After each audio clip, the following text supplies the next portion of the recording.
intercourse, right? So stuff like that. Can I say these words? Yeah. Okay. I think Liam answered for you. Yeah. Yeah, Liam's like, yeah, that's all good. He's like that. He's like, that's how I was born. That's how we're all born. So, True.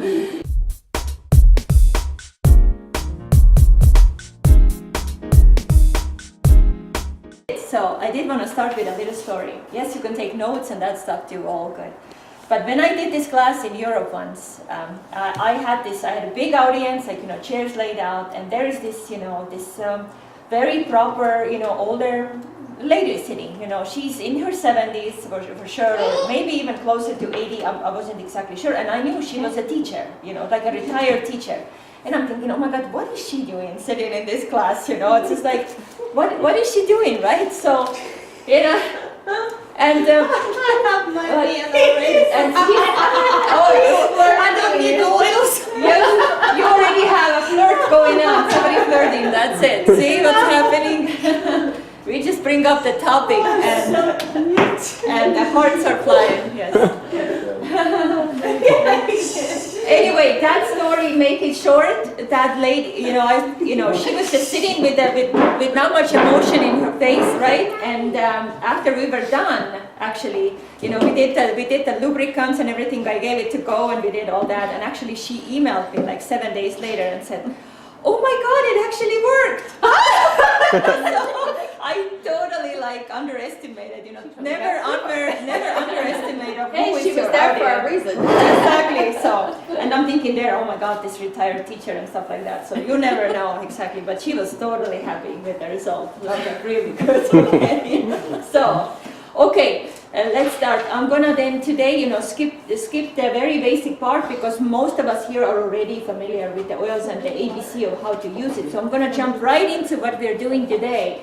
And that also probably you have already heard that how essential oils are actually affecting our brain, right? And that is totally on scientific, on a chemical level, things are happening. So this is not a voodoo. This is complete science. Like people would tell you that, you met these people who say that, oh, the essential oils, this is just for the yoga people or for the tree huggers or something like that, right? So that time starts to pass. It's not anymore because now we have scientific proof of what they do, right? But let's just start with very basic. So let's say you take a bottle, right? And even if you smell it right here, right, you pull it under your nose, what it actually does, it actually stimulates the olfactory bulb, right? The olfactory bulb immediately sends the message to your limbic brain area. And of course, another thing, what it does, it affects or stimulates your pituitary gland. And pituitary gland is like the director or like the big boss or who organizes and does all the hormones, what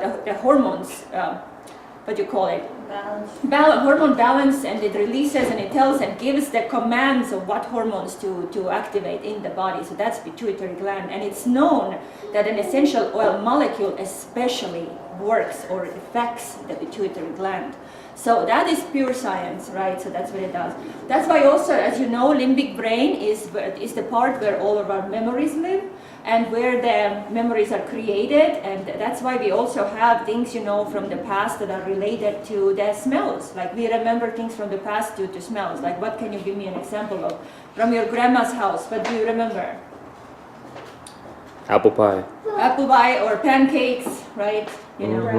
Yeah, I remember my grandpa's stinky socks, because exactly. So even it could be positive or could be negative, So that could be, that has a lot to do with it because now once you smell something, that smell is embedded into your limbic brain where the memory is created. Isn't it powerful? It's absolutely amazing, right? So now the same here. That's why it's a beautiful thing that not every oil everybody doesn't like the oils the same way.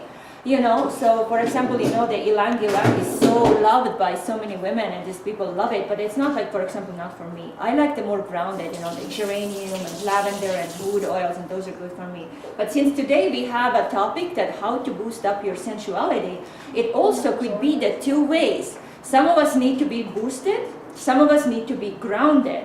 Because what eventually happens, initially what happens that for the guys, right, for them to, to get a better libido or get an erection, what has to happen, the blood vessels literally actually have to widen, right? So what does lavender do? For example, lavender is known as a right? So that actually brings blood flow and oxygen to exactly where it needs to go. So that would also, that's what else is happening when your blood vessels are dilating, like this is a vasodilator. Blood pressure goes down, right? But yet, if it is a nice and sensual moment and things like that, that's where you direct that energy. And when the vasodilation happens in the area where it needs to happen, that's what Just creates. by smelling? Just by Just smelling? by smelling it, because of that olfactory nerve and the signal that it gives. So it vasodilates for everybody, right? For women and men. Like, Absolutely, yes. So vasodilates. that's why you become more, you actually, even though you become more excited, sexually, but you actually become more relaxed in a nervous system wise. That's why it relaxes.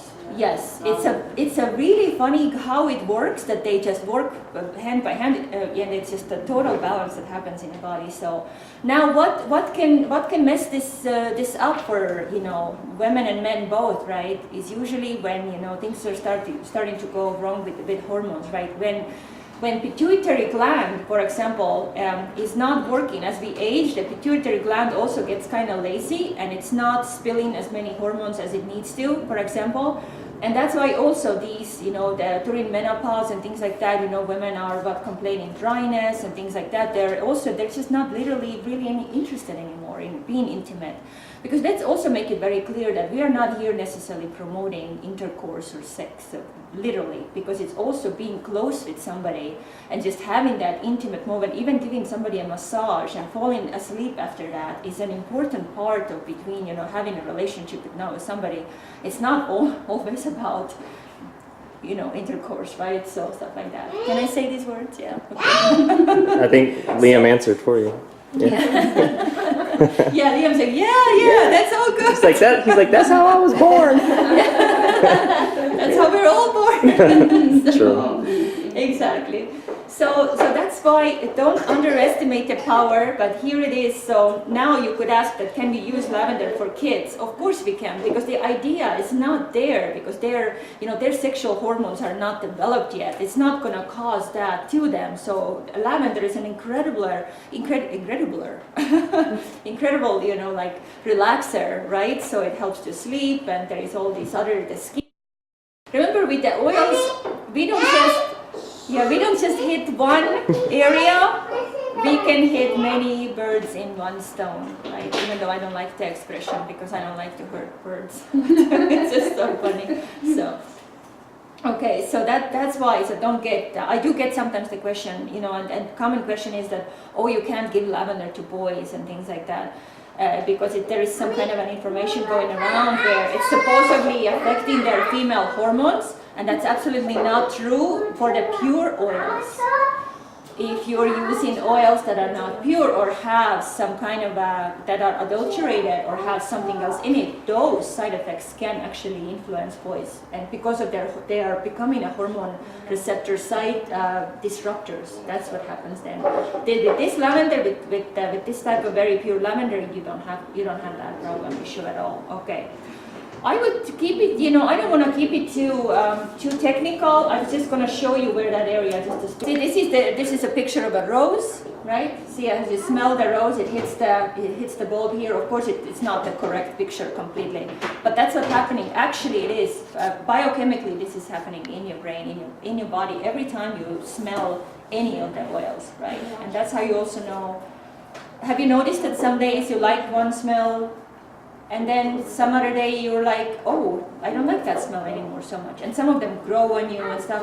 It all depends on how your body chemistry is and what's happening. So it's really about that as well. So I've been trying to become more friends with ylang ylang, and I'm kind of more friendly with it, but it's still not my thing. So, and another one is I'll tell you like patchouli and things like that. But yeah, but most of them I absolutely love. Let me start with the first one here. Let's talk about the lavender. And if you want to make notes, I'm going to pass it around, right? We all know we love lavender.